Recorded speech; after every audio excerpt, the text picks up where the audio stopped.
शैक्षणिक व्हिडिओमध्ये आपले स्वागत।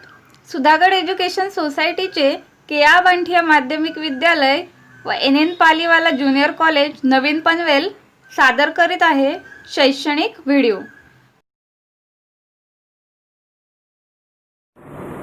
नमस्कार छात्रों, मैं श्रीमती पवार ललिता मदन केआ बांठिया माध्यमिक विद्यालय नवीन पनवेल में सहायक शिक्षिका इस पद पर कार्यरत हूँ।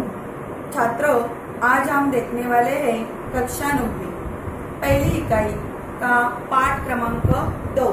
पाठ का नाम है बिल्ली का बिलंगुड़ा। पाठ के लेखक है राजेंद्र लाल हंडा। छात्रों देखो, राजेंद्र लाल हंडा जी जाने माने कथाकार है। इनकी रचनाएं हमेशा से ही पत्र पत्रिकाओं में प्रकाशित होती रहती है। लेखक ने समसामयिक विषयों पर सामाजिक समस्याओं का उद्घाटन अपने रचनाओं में हमेशा किया है। बिल्ली का बिलंगुड़ा ये एक हास्य कहानी है। हास्य कहानी में हल्के फुल्के हंसी के माध्यम से कहानी को दर्शाया जाता है। कहानी का मतलब क्या है? कहानी जीवन की किसी घटना का प्रवाही और सरल वर्णन होता है। जीवन में किसी सत्य का उद्घाटन भी होता है। और बिल्ली का बिलंगुड़ा एक हास्य कहानी होने के कारण इसमें लेखक ने इस कहानी में दर्शाया है कि व्यक्ति कभी कभी गलतफहमी का शिकार हो जाता है। इतना ही नहीं, गलतफहमी के कारण बहुत विकट समस्या निर्माण होती है। तूफान खड़ा हो जाता है। ऐसा ही इस कहानी में हुआ है अमरू के साथ, जो इस कहानी का पात्र है। उसके साथ भी गलतफहमी होती है और गलतफहमी के कारण उसके साथ विकट परिस्थिति निर्माण हो जाती है। बाद में जब सच्चाई का पता चलता है और तब सारा माहौल बदल जाता है हंसी में। तो छात्र, आज हम देखेंगे बिल्ली का बिलंगुड़ा। इससे पहले हम कहानी में आए हुए शब्दार्थ देखेंगे। शब्दार्थ: ढोल, अनाज रखने के लोहे के बड़े डिब्बे। आपत्ति, ऐतराज, कारगर, असर करने वाला। परामर्श, सलाह, चुनाचे, इसलिए। इसके बाद हम देखेंगे कहानी में आए हुए मुहावरे। परामर्श करना, अर्थ है इसका राय लेना। दूसरा मुहावरा है तंग आ जाना, इसका अर्थ है परेशान हो जाना। इसके बाद छात्र हम देखेंगे कहानी के पात्र।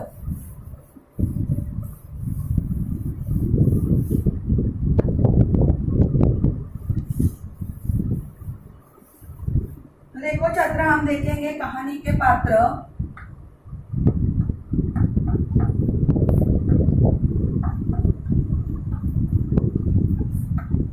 कहानी का पहला पात्र है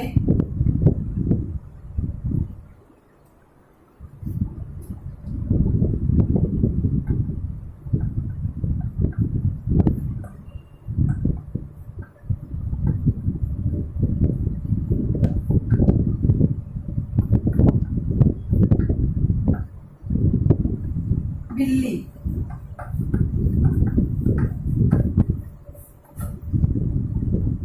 कहानी के दूसरे पात्र है चूहे। कहानी का अगला पात्र है अमरू,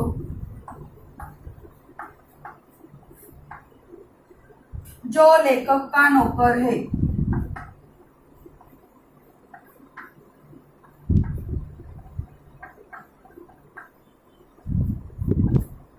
और कहानी का अगला पात्र खुद लेखक।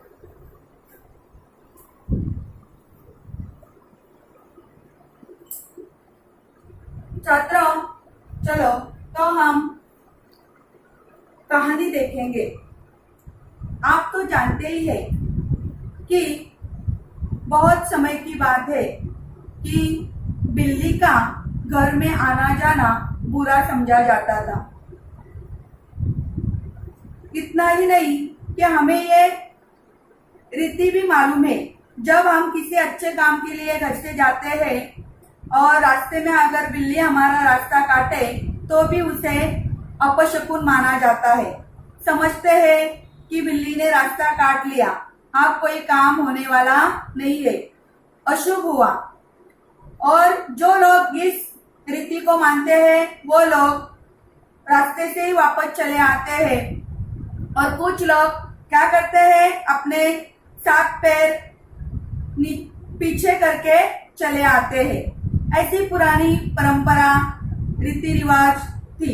लेकिन क्या हुआ, समय के साथ ये परिस्थितियां, ये परंपरा बदल गई और जो काम में आए उसे ठीक माना गया। एक बार क्या होता है छात्रों कि लेखक के घर में चूहे हो जाते हैं। चूहे के कारण लेखक परेशान हो जाते हैं। ये चूहे घर के अनाज का सत्यानाश करते हैं। तो लेखक इस मुसीबत से बचने के लिए क्या करता है कि अनाज रखने के लिए वो लोहे के ढोल बनवाता है, उसमें अनाज रखता है। लेकिन ये जो उपाय था कुछ दिन ही कारगर रहना यानी इस असर होना, यानी कुछ दिन तक ही ये उपाय चला। चूहे उस ढोल में भी घुसने लगे। अब क्या करें, इस परेशानी से कैसे बचे? लेखक ने अपने अनेक मित्रों से परामर्श लिया कि चूहों का क्या करें, चूहों को घर से कैसे निकाला जाए। तब मित्रों के परामर्श को मान लिया जाता है और घर के सारे सदस्यों के सामने ये प्रस्ताव रखा जाता है कि घर में एक बिल्ली पाली जाए। और इसीलिए सब लोग इस प्रस्ताव को मान्यता भी देते हैं।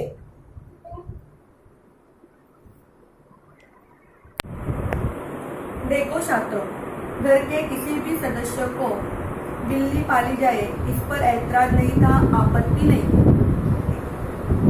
इसी कारण चुनासे से बिल्ली लाई गई। चुनासे यानी इसलिए बिल्ली पालने का निर्णय पक्का हो गया और लेखक एक बिल्ली ले आया। बिल्ली की खातिरदारी खूब अच्छे तरह से होने लगी।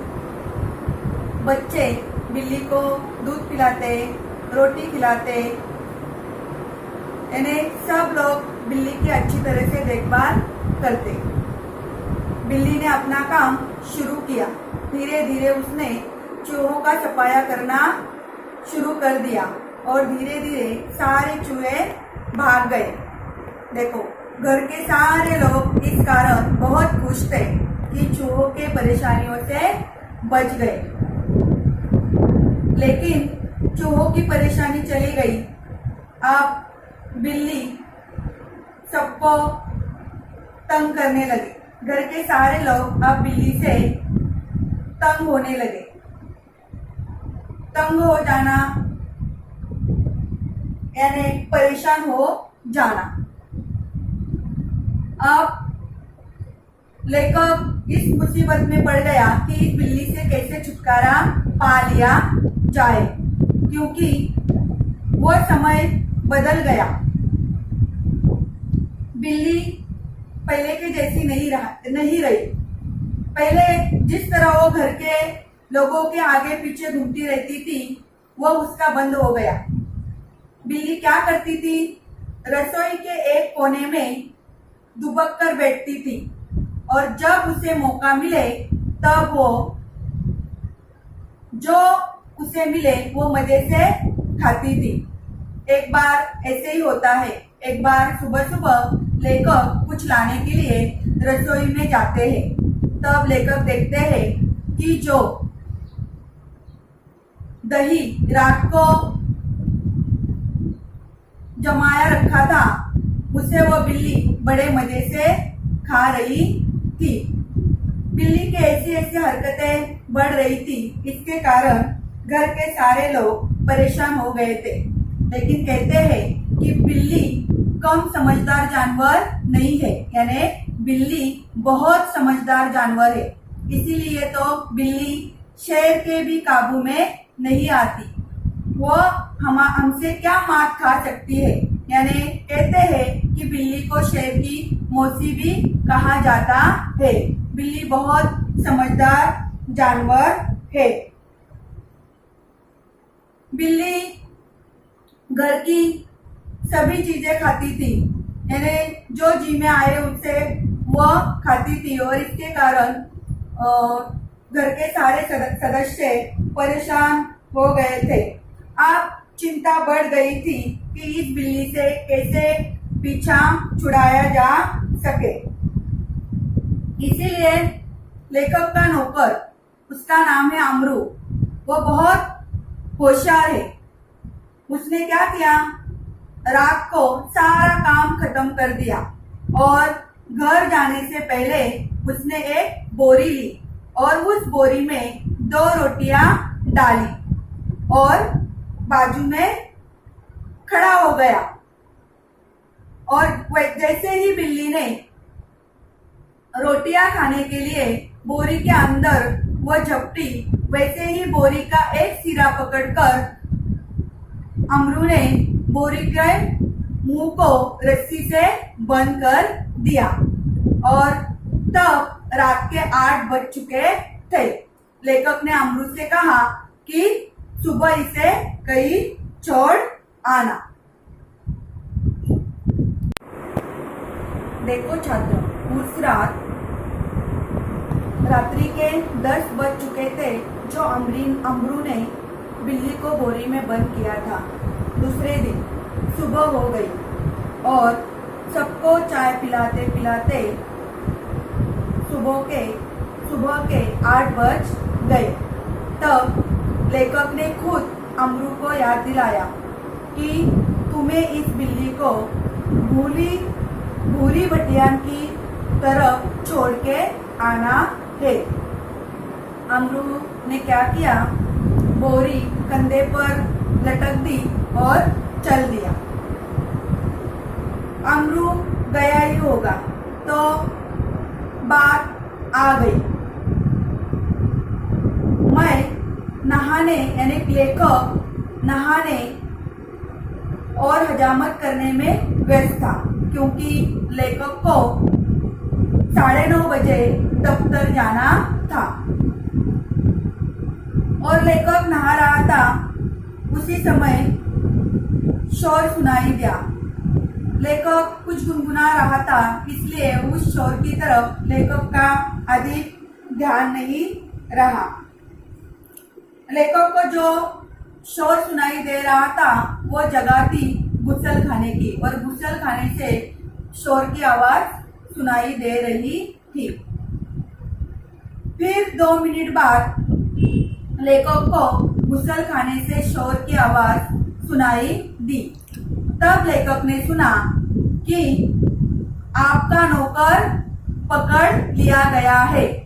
अगर आप अपने नौकर को छुड़ाना चाहते हो तो छप्पर वाले कुएं पर पहुंचिए। लेखक हैरान हो गया कि ऐसी क्या बात हो गई।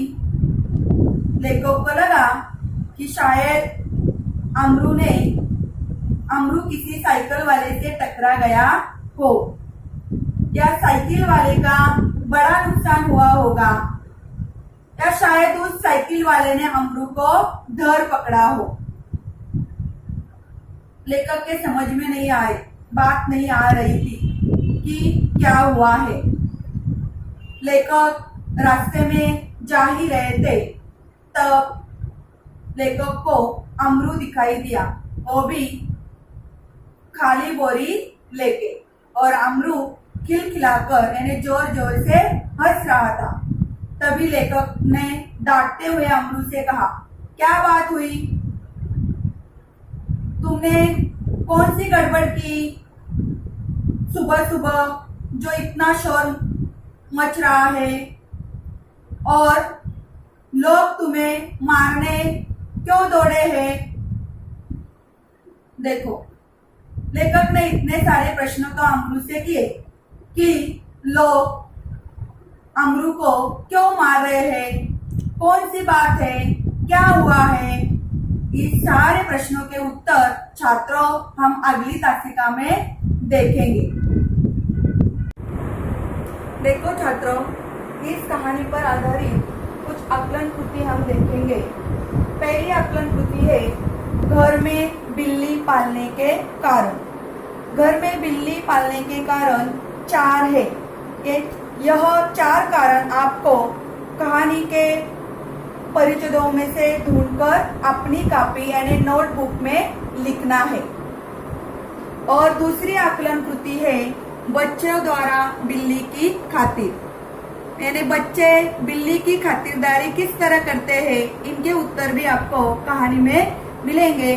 ये कृतियां भी आपको कहानी नोटबुक में लिखनी है। तो देखो छात्रों, हमने कहानी का शुरू का भाग देखा, उस पर 2 आकलन कृतियां हमने देखी जो आपको हल करनी है, और अगली तासिका में हम मिलेंगे। धन्यवाद। आपले हक्काचे मराठी चॅनल रायगड ओवी न्यूज चॅनल, सदैव आपल्यासोबत रायगड ओवी न्यूज चॅनल नेहमी पाहत रहा, लाईक करा, सबस्क्राईब करा आणि बेल आयकॉनवर क्लिक करायला विसरू नका।